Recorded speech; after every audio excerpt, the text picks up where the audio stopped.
6 বছর আগে ভালোবেসে যার সাথে ঘর বেঁধেছিলেন, বছরের মাঝামাঝিতে তার সাথে নিয়েছেন বিচ্ছেদ। বলছি সঙ্গীত শিল্পী কণার কথা।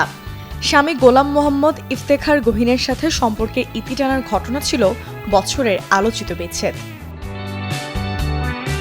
বছর শেষে জানা যায় বিচ্ছেদ হয়েছে অভিনেতা রাশেদ মামুন অপুর।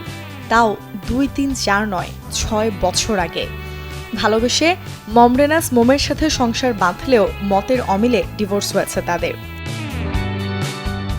কলকাতার ছোট পর্দার তারকা জুটি নীল ভট্টাচার্য এবং তৃণা সাহারও বিচ্ছেদ হয়েছে এই বছর।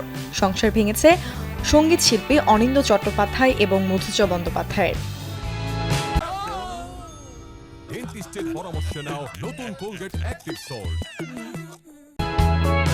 2025-এ বিচ্ছেদের পথে হেঁটেছেন বলিউড অভিনেত্রী সেলিনা জেটলি। স্বামী পিটার হাগের বিরুদ্ধে ডিভোর্স ফাইল করার পাশাপাশি ডোমেস্টিক ভায়োলেন্সের অভিযোগও আনেন তিনি।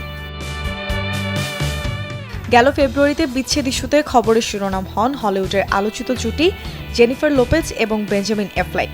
মাত্র 2 বছর টিকেছিল তাদের সংসার। 2025-এ হলিউডে আলোচিত বিচ্ছেদগুলোর একটি ছিল অভিনেত্রী নিকোল কিডম্যান ও কিথ আরবানের আলাদা হওয়া। 20 বছরে সংসার জীবনের ইতি টানেন তারা।